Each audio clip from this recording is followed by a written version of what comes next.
L'aéroport Toulouse-Blagnac, le partenaire des entreprises du Grand Sud-Ouest, vous présente le Club Éco d'Objectif-News.tv.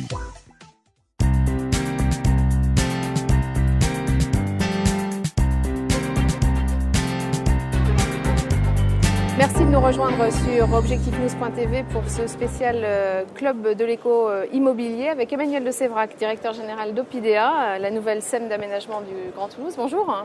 Bonjour. Cette SEM a été créée il y a quelques semaines. Le Grand Toulouse a des ambitions très importantes qui ont été rappelées au cours de ce salon de l'immobilier. Une ambition qui est de créer 6 000 logements par an. Comment, selon vous, on peut créer une ville, 6 000 logements dans une ville qui finalement est déjà construite ? Alors, au-delà des objectifs quantitatifs, 6 000 logements, c'est vrai que c'est beaucoup, mais c'est à l'échelle des besoins. La stratégie qui a été choisie par le Grand Toulouse et que Opidea est chargé de mettre en œuvre, c'est une stratégie de production de cœurs de quartier, de nouveaux quartiers. Alors, des nouveaux quartiers, on en connaît une bonne dizaine. Si je cite Andromède, Bordeaux-Rouge, Tucar, Niel et ainsi de suite. Ce sont des quartiers d'aménagement concerté dans lesquels on développe sur des terrains au départ libres toutes les ambitions qualitatives et quantitatives du Grand Toulouse, c'est-à-dire qu'on crée des quartiers autour d'équipements publics, d'espaces publics de qualité, qu'il s'agisse d'espaces verts, de voiries, de squares et ainsi de suite. Et puis autour d'un tissu d'offres commerciales denses, autour duquel on trouve aussi de l'habitat, du tertiaire et ainsi de suite. Autrement dit, le cœur de quartier, c'est quoi ? C'est l'endroit où on vit, où on se repose, mais aussi où on peut travailler, où on peut acheter, se divertir, se reposer. Et ça, c'est la philosophie. C'est la philosophie générale. Alors ces cœurs de quartier, on peut les développer donc dans des espaces au départ vierges. On peut les développer, et on doit aujourd'hui maintenant les développer, aussi dans la ville elle-même. Ce qu'on appelle le tissu urbain construit. On sait que Toulouse est une ville qui s'étale sur une surface égale à celle de Paris.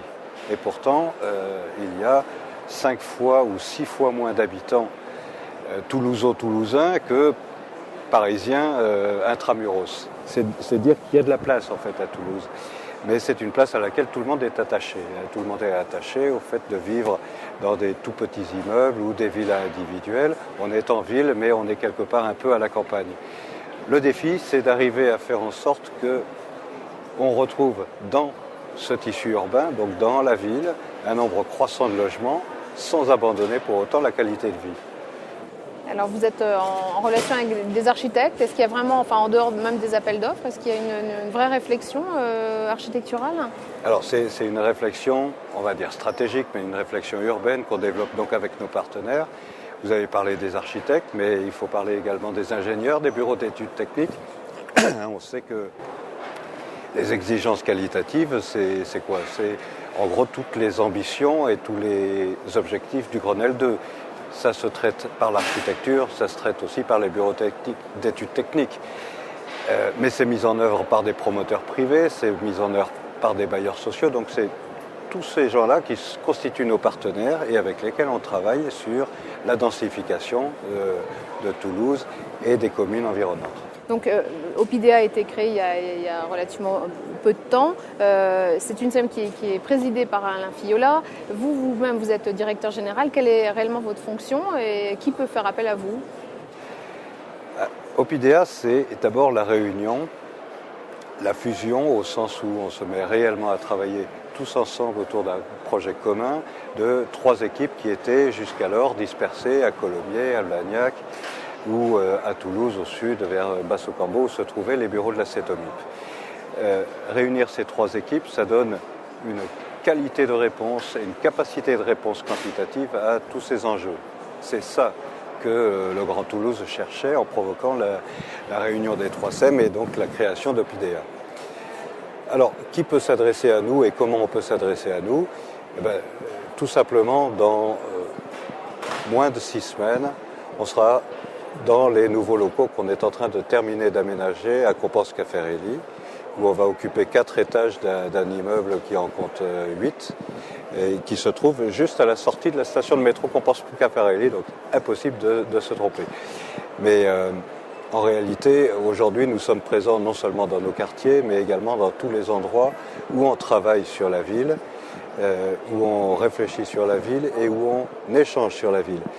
Tous ces quartiers dont je parle, ce sont des quartiers où la population, et les commerçants, où tous les actifs, tous les riverains sont associés fréquemment au cours de réunions de concertation, de quartiers, dans la ville, dans le Grand Toulouse et ainsi de suite. Donc où on peut nous trouver en réalité un peu partout.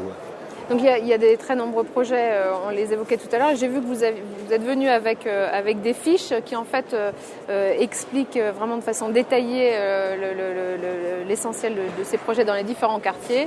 Là, Bordeaux Rouge par exemple. Ces fiches, elles sont disponibles pour le grand public? Alors, ce sont pour les professionnels ce sont des fiches que nous avons constituées précisément pour le grand public. Elles donnent quelques messages simples. De quoi on parle dans tel et tel quartier, de combien on parle, de combien de logements, de combien de bureaux, de combien de commerces, quel commerce, et qui donne ensuite une information beaucoup plus détaillée sur tout l'habitat, notamment, qui est développé par les promoteurs et les bailleurs sociaux. Alors ces fiches, elles sont à destination grand public, elles sont disponibles dans tous les endroits où on existe, dans nos bureaux bien entendu, mais chez tous nos partenaires, dans tous les salons où on se produit et au cours de toutes les réunions de concertation. On fera en sorte également que dans la presse, ces fiches soient régulièrement diffusées et mises à jour.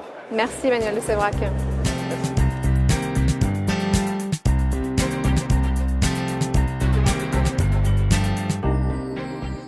L'aéroport Toulouse-Blagnac, le partenaire des entreprises du Grand Sud-Ouest, vous présente le Club Éco d'Objectif News.tv.